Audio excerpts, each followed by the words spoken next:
नमस्ते मिस्टर शिम्पी, नमस्ते। आपको कैसा लग रहा है यहाँ पे आके?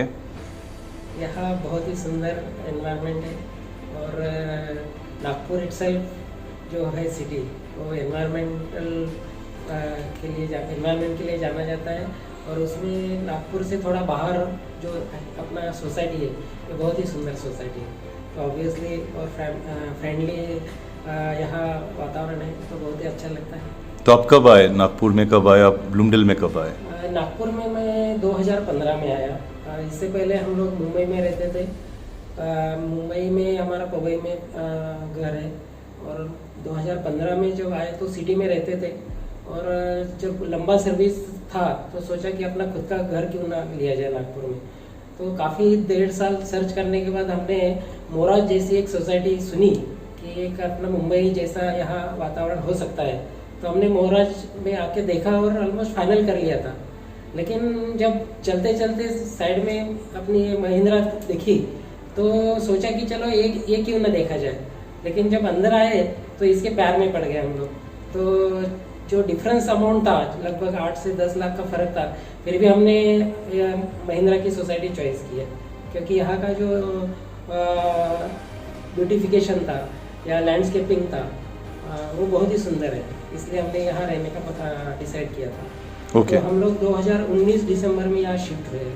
ओके, आप अपने बारे में कुछ बताइए, आप क्या करते हैं? आप यहाँ पे जो आए नागपुर में, आप एक्चुअली क्या करते हैं? मैं एयर इंडिया के साथ जुड़ा हूँ। एयर इंडिया में मैं quality assurance department, engineering department का एक सेक्शन है वहाँ पे हूँ।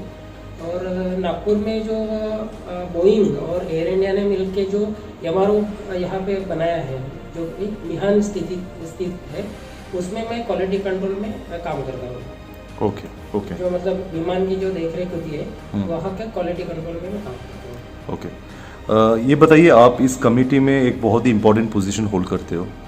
जो फर्स्ट कमेटी यहाँ पे बनी है, सेक्रेटरी का आपने वो पोजीशन लिया है। कैसे आप आए आप इस कमेटी में? कैसे आपने डिसाइड किया कि चलो मुझे इस कमेटी में आना है? क्या हुआ था वो एग्जैक्टली स्टोरी बताइए।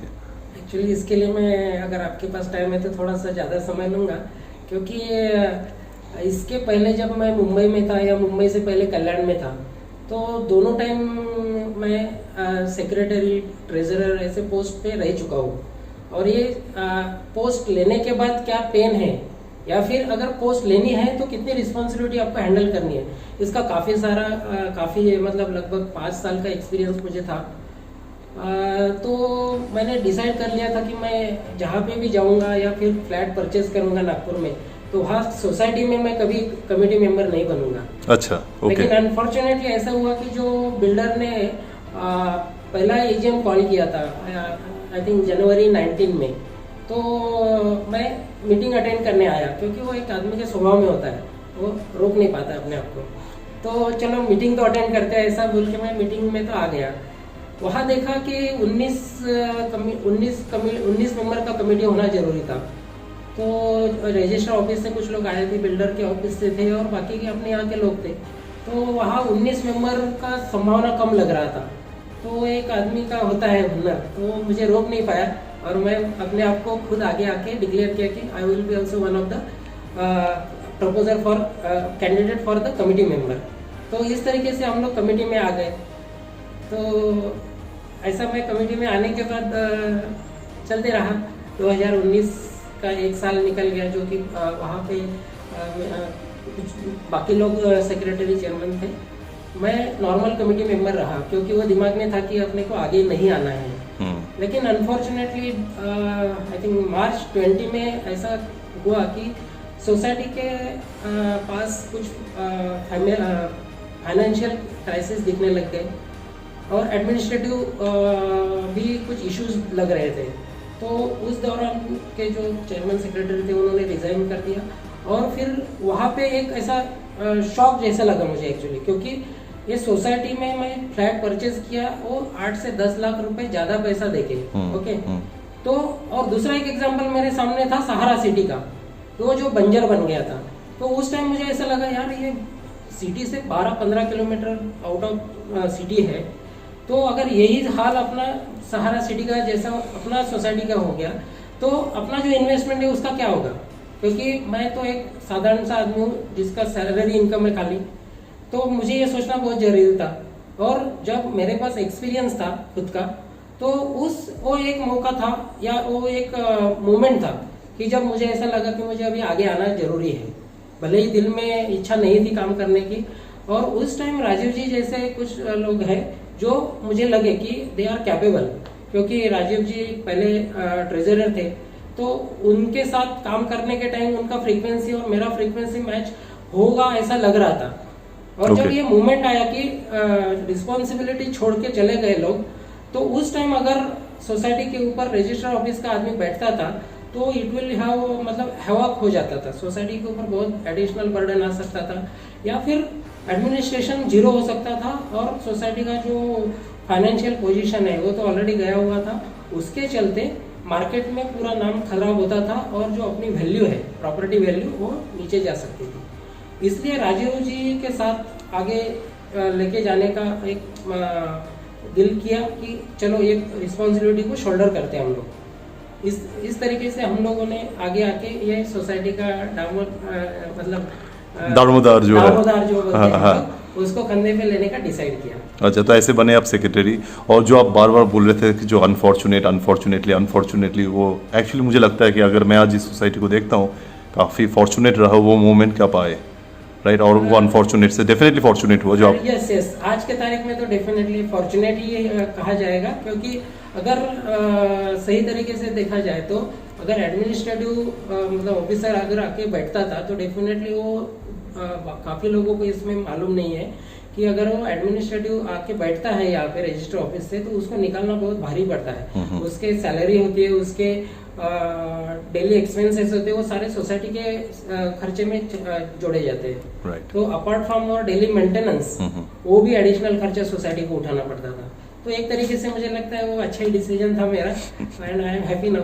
ओके, अच्छा ये बताइए, अभी आप इतने 2 साल से आपने काम किया in the post of a secretary, तो आपको क्या लगता है, क्या अच्छा रहा इस सोसाइटी के अंदर? आपने क्या वो चेंजेस है जो आप ला सके, और क्या वो चीज़ें थी जो आपको निकालना था, जो भी हो, जो आपको निकालना था, साफ करना था, क्या आपको लगता है क्या वो अचीवमेंट क्या रहा आपके इसमें? एक्चुअली जब हमने ये पोजीशन लिया तो उस टाइम हमने काफ़ी सोचा। तो मेन मुझे जो लगा कि दो मेजर चीज़ें यहाँ पे, एक डेवलपमेंट साइड से था और दूसरा कुछ एडमिनिस्ट्रेटिव पॉइंट से था जो हमको एक्शन लेना था। जैसे डेवलपमेंट साइड में अगर बोलो तो हमारा जो सोसाइटी है वो सिटी से लगभग 10 से 15 किलोमीटर है। right. तो हमारे पास जो बेसिक मतलब डेली नीड जिसे बोला जाएगा, जैसे मिल्क, दही या कुछ ग्रोसरी शॉप है, तो हमने सबसे पहला जो काम किया विदिन 3 मंथ्स हमने एक फुल फ्लेश ग्रोसरी शॉप लाने का डिसाइड किया, और वो पूरे डेमोक्रेटिक तरीके से हमने यहाँ पे एक बहुत बढ़िया सा ग्रोसरी शॉप चालू कर दिया। ये सबसे हमारा प्रायोरिटी लिस्ट नंबर 1 था। तो हमने वो टारगेट लाइन डिसाइड करके वो अचीव कर लिया। दूसरा एक हमने देखा कि काफ़ी सारी चीज़ें यहाँ ऐसी हो रही थी जो मतलब कैसे बोले उसको, कि जैसे रूल के बाहर जाके कुछ लोग अपना टेरेस पे कुछ एक्टिविटी करते थे, मतलब अभी आप समझ गए होंगे। तो वो सारा चीज को कंट्रोल करना बहुत जरूरी था, क्योंकि अपने यहाँ बड़े लोग हैं, सीनियर सिटीजन्स हैं, वैसे भी छोटे बच्चे भी यहाँ पे हैं, फैमिली मेंबर्स हैं। तो छोटे बच्चे खेलते हैं तो उनके पास वो चीज सामने दिखेगी तो उसके ऊपर वो कैसे रिएक्ट होते थे। मतलब फॉर एग्जांपल ग्राउंड ले लीजिए, ग्राउंड में बॉटल बच्चा हमको लाके दिखाएगा कि सर अंकल ये यहाँ पड़ा था, तो वो बहुत गलत प्रेजेंटेशन था वो सोसाइटी के नाम से। तो वो दूर करना हमारा बहुत चैलेंज था, तो हमने दूर किया।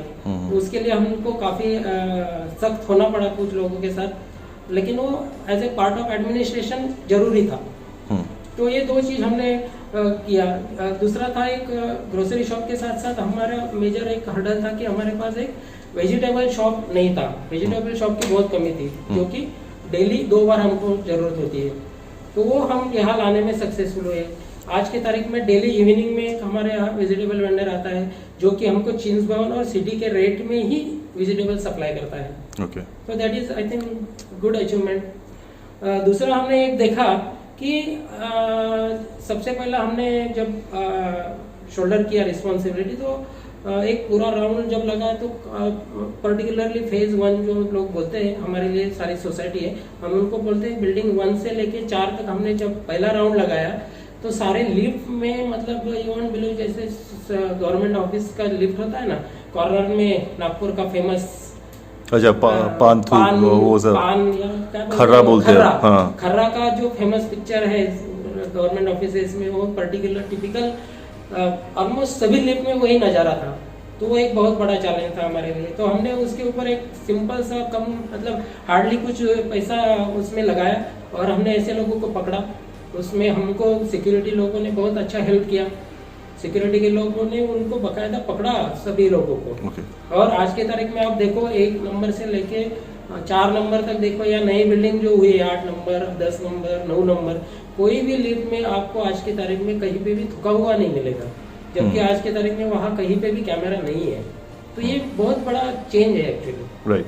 एक और चीज़ बहुत इंटरेस्टिंग बात है, बिकॉज आप सेक्रेटरी हो, इसलिए मैं ये पूछना चाहूँगा कि बीच में जब ये कोविड या पैंडेमिक जब हुआ था, आप लोगों ने उस चीज़ को कैसे मैनेज किया? Because I think that was a big challenge. और आप लोगों ने जब ये रिस्पॉन्सिबिलिटी लिया था, जो 2019 या 20 उसके आसपास ही होगा जब आपने वो, तो उस टाइम पे ये कोविड का माहौल आया, राइट, दैट एंटायर पैंडेमिक, तो उसमें आप लोगों ने कैसे मैनेज किया? एक्चुअली हमने जब ये मतलब मार्च 20 एंड में हमने रिस्पॉन्सिबिलिटी लिया और उसी कुछ दिनों के बाद पैंडेमिक चालू हो गया। एक्चुअली इसमें मेरा जो प्रोफेशनल एक्सपीरियंस है जो क्वालिटी कंट्रोल का, और मतलब मुझे ये सारी चीज़ों में इन्वॉल्व होने का शुरू से ही शौक है। जैसे मतलब कॉलेज डेज का अगर मैं एग्जांपल बताऊँ तो लातूर के पास जो किल्लारी अर्थक्वेक हुआ, उसमें हम लोग कॉलेज के, मैं खुद 35 स्टूडेंट्स को लेके I was the leader for that complete 35 students. और हम लोगों ने वहां जाके किल्लारी में लोगों को काफी सारा हेल्प किया है। मतलब जो किल्लारी गांव था वो पूरा नेस्तनाबूद हो गया था। वहां पे हमने अलग अलग तरीके से लोगों को हेल्प किया। वो एक एग्जांपल था। या फिर दूसरा एग्जांपल देना चाहूंगा कि हमारा खुद का एक एयरक्राफ्ट क्रैश हुआ था, इसमें भी मेरा एक्सपीरियंस था। तो वो एक्सपीरियंस को थोड़ा मद्देनजर रखते हुए मैंने यहाँ पे सारी चीजें वो इम्प्लीमेंट करने का कोशिश किया। अभी पेंडेमिक ये फर्स्ट टाइम पूरे दुनिया में आया था, तो ऑब्वियसली एजुकेटेड लोग तो डरे हुए ही थे, बट उसके साथ जो वर्कर कैटेगरी जो हम बोलते हैं, या फिर अपना फैसिलिटी मैनेजमेंट टीम जो है, जो आपका हाउसकीपिंग हो गया, हाउसकीपिंग स्टाफ, वो तो ज्यादा डरे हुए थे। तो सबसे इम्पोर्टेंट उस टाइम हमको ये देखना था कि उनका मॉरल कैसे मेंटेन रहे। तो हम लोगों ने उनको हमने उनको सबको एक साथ बुला के उन्होंने उनको काफी सारी बातें समझाई कि आपको टैकल कैसे करना है। ये भले ही पेंडेमिक है तो डरने का जरूरत नहीं है। और उस दौरान हमने हर एक विंग, हर एक फ्लैट और जो भी अफेक्टेड फ्लैट्स थे उनको सारों को हमने सैनिटाइज किया। हर एक विंग, जैसे मान लो शुरुआत अपनी हुई थी 10 नंबर में, एक पर्सन आया था अमेरिका से, वहाँ से हमारी शुरुआत हुई थी। तो हमने उनको उस दौरान सिक्योरिटी और जो अपने हाउसकीपिंग के स्टाफ है उनको मैं आज सही मायने में उनको बहुत धन्यवाद देना चाहता हूँ हमेशा, कि उन लोगों ने, अगर वो लोग आगे आके हमको सपोर्ट नहीं करते थे तो शायद हम भी इतना अच्छे तरीके से ये पेंडेमिक हैंडल नहीं कर पाते थे। क्योंकि एक साथ आप सोचो कि इतना छोटा सा सोसाइटी में 40 पेशेंट एक साथ हैंडल करना था हमको। तो हर एक के घर में हमने सब्जी से लेके मिल्क से लेके सारा चीज हमने डोर टू डोर सर्विस दिया। वंडरफुल। तो ये सादा काम नहीं था एक्चुअली, क्योंकि उसमें डर हर एक के दिल में था। क्योंकि अगर मैं बाहर सर्विस दे रहा हूँ तो मतलब काम करने के बाद मुझे घर में भी जाना है जहाँ पे मेरी फैमिली है, मेरी फैमिली मेंबर्स है। तो अगर मुझे कुछ होता है तो मैं घर वालों को भी वो इन्फेक्शन दे सकता हूँ। ये डर हर एक के दिल में था। तो ये हमारा जो टीम था पूरा, हाउसकीपिंग, सिक्योरिटी, और राजीव जी हो गए या फिर मीनाक्षी जी हो गए, जिन्होंने भी हमको काफी हेल्प किया, और सोसाइटी के भी और कुछ मेंबर्स हैं, उन्होंने भी आगे आके हमको काफी सपोर्ट किया। Very nice. तो it was really team work कि हमने ये पेंडेमिक सिचुएशन बहुत ही सुंदर तरीके से हैंडल किया, जिसमें सिक्योरिटी और हाउसकीपिंग के लोगों का मैं नाम जरूर लेना चाहूँगा। ओके जी। अच्छा, अभी मैं आपको कुछ पूछना चाहूँगा। ये थोड़ा कुछ ऐसे सवाल है जो काफ़ी सुनने को मिलता है हमें, ठीक है, फ्रॉम वेरियस रेसिडेंट्स जो यहाँ पे हैं, और I think every question is a big welcome. उसमें से क्वेश्चन पूछने से पहले मैं एक सिंपल, मतलब मेरा बॉस हमेशा मुझे सुनाता है कि भाई अगर आप काम करोगे ना तो क्वेश्चन आपको ही करना पड़ेगा। आपका काम का क्वेश्चन दूसरे को कैसे किया जाएगा? राइट, Anyway, वो भी you बात can ask सही। me whatever तो you उसमें need. एक क्वेश्चन ऐसा है कि बहुत लोगों का ये कहना है जी कि ये जो कमेटी है ये कुछ लोग इग्नोर करते हैं, मे बी सिलेक्टिवली इग्नोर करते होंगे, ठीक है, और शायद वो लोग पसंद नहीं है इस कमेटी को। आपका क्या कहना है इसके बारे में? अगर सही मायने में आप देखो तो 2020 में हमारे साथ जो लोग जुड़े थे और आज तक हमारे साथ है, तो आपको शायद अगर आप खुद उसको एनालाइज करोगे तो आपको एक चीज़ इमीडिएटली समझ में आ जाएगी कि जो लोग सही मायने में काम करने के लिए हमारे साथ आए थे वो आज 100% हमारे साथ है। हाँ, कुछ लोग हैं जो शायद नाम के लिए हमारे साथ जुड़ने की कोशिश किए कि राजीव और शिम्पी जी के साथ जुड़ जाएंगे तो शायद अपना भी नाम जाएगा। हो सकता है ऐसे कुछ लोग हैं वो हमारे से आज जुड़े नहीं हैं और उनको शायद लग रहा है कि उनको इग्नोर किया गया है।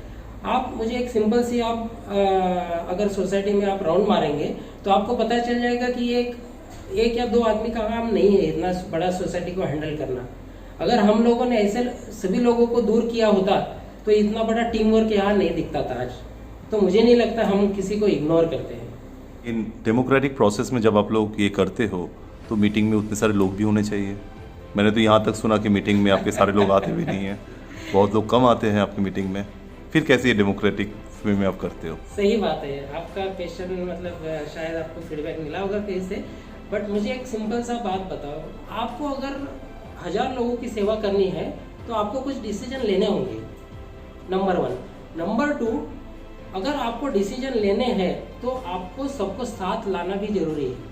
तो जैसे आप बोल रहे हो कि कमेटी मीटिंग में लोग नहीं रहते फिर भी आप डिसीजन लेते हैं, लेकिन ऐसा कुछ इंस्टेंसेस में हुआ रहेगा, बट इसका मतलब ये नहीं कि हमने हमारे बाकी कमेटी मेंबर से वो मैटर डिस्कस नहीं किया। हमारा हमेशा यही रवैया रहा है कि कोई भी मैटर, जैसे मान लो हमारे डॉक्टर साहब है वो कभी कभी आउट ऑफ स्टेशन रहते हैं, तो कोई डिसीजन हम ले लेते हैं कमेटी मीटिंग में, जैसे मान लो 5 लोग हाजिर है तो डिसीजन तो लेना है, और वो डिसीजन बाद में लेने के बाद हम हर आदमी से डिस्कस करते हैं। तो हम ऐसा किसी को इग्नोर भी नहीं करते हैं, और कमेटी का मेंबर्स का जो बात है वो कभी टाला भी नहीं गया आज तक, वो रिकॉर्ड में लिया गया है।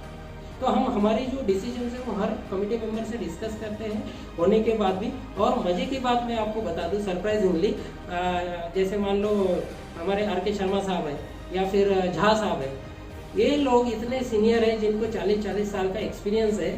हम रियली वी आर ब्लेस्ड कि हमने ऐसे डिसीजन लेने के बाद उनसे जब डिस्कस किया तो उनके व्यू भी हमारे साथ मिले जुले ही मिले हमको। तो इसलिए हमको कॉन्फिडेंस आ गया कि हम जो काम कर रहे हैं वो डेफिनेटली एक राइट एंगल में, राइट डायरेक्शन में करते हैं। तो भले ही हमारे कमेटी मीटिंग में कभी कभी कुछ कम संख्या रही है, लेकिन हमने हर डिसीजन जो है लेने के बाद भी हर कमेटी मेंबर से डिस्कस किया है। ओके, अभी मेरा आपसे आखिरी सवाल वो ये है कि आप जब ब्लूमडेल को देखते हो, ठीक है, नेक्स्ट 3 साल में 5 साल में कहाँ देखते हो ब्लूमडेल में? और ऑब्वियसली अभी आगे इलेक्शन है सामने, राइट? आप लोगों ने भी कुछ प्रेपअप किया होगा, कुछ एक एजेंडा आपने सोचा होगा कि आगे ये क्या करना है क्या नहीं करना है, तो उसके बारे में बताइए before we end this interview.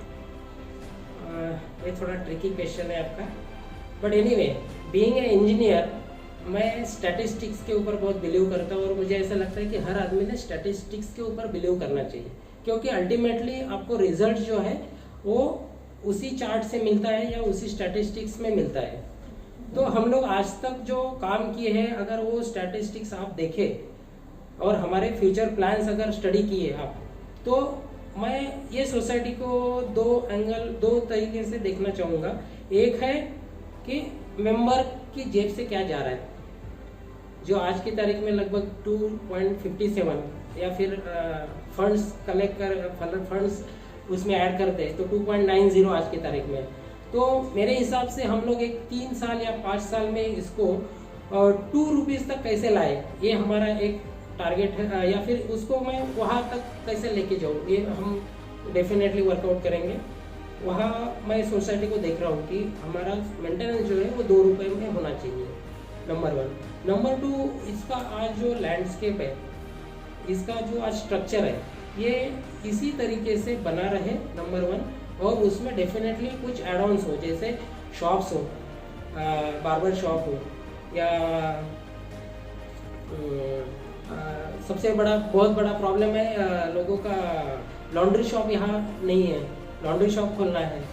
और कुछ चीज़ें हैं जिसमें स्ट्रक्चरल चेंजेस फ्यूचर में शायद करने पड़ेंगे, तो उसके लिए जो मेन, शायद राजीव जी ने भी इसके बारे में कहा होगा उनके इंटरव्यू में, because he is from financial side. तो एक फ्यूचर में जो एक कॉर्पस फंड लगने वाला है कि फ्यूचर में मान लो 1000 से ज़्यादा यहाँ मेंबर रहने को आ गए और क्लब हाउस का फैसिलिटी कम पड़ रहा है, तो अगर ऐसा कोई स्ट्रक्चर अपने को ज़रूरत पड़ गया तो उसके लिए जो कॉर्पस है, तो एक बड़ा कॉर्पस मैं देख रहा हूँ कि हम लोग वहाँ तक लेके जाएंगे सोसाइटी को। Okay, thank you so much Shimpi ji. और आप लोग जो आगे अभी इलेक्शन लड़ने वाले हो, उसके लिए वेरी ऑल द बेस्ट, ठीक है। और आप लोग अपने पैनल के बारे में, अपने जो सिंबल है उसके बारे में कुछ कहना चाहोगे before we just end this? बस यही कि जैसे हम सर्वसाधारण मनुष्य सोचता है कि अपने जीवन में समृद्धि रहे, बस हमारा पैनल का नाम भी वही है, समृद्धि पैनल। और हम हर बार एक ऊंचाई पे उठते रहे, हमारा सोसाइटी का नाम रहे या फिर अपनी पर्सनल लाइफ है, वैसे ऊंचाई पे लेके जाने वाला जो काइट है वो हमारा सिंबल है। और इलेक्शन तो ठीक है, इलेक्शन चलते रहेगा, ये अपना सोसाइटी का इलेक्शन ना ही कोई बड़े पॉलिटिकल है, हम लोग सब साथ रहें। ये इलेक्शन को एक फ्रेंडली माहौल में हम लोग कंडक्ट करें, इसके ऊपर ध्यान दें। इतना कह के मैं सभी अपने मेंबर्स को शुभकामनाएं देता हूँ, और ये इलेक्शन को एक फ्रेंडली देखते हुए सब लोग एंजॉय करें, और सबसे इम्पोर्टेंट वोट के लिए सब लोग आ जाए। बहुत बहुत धन्यवाद, थैंक यू वेरी मच।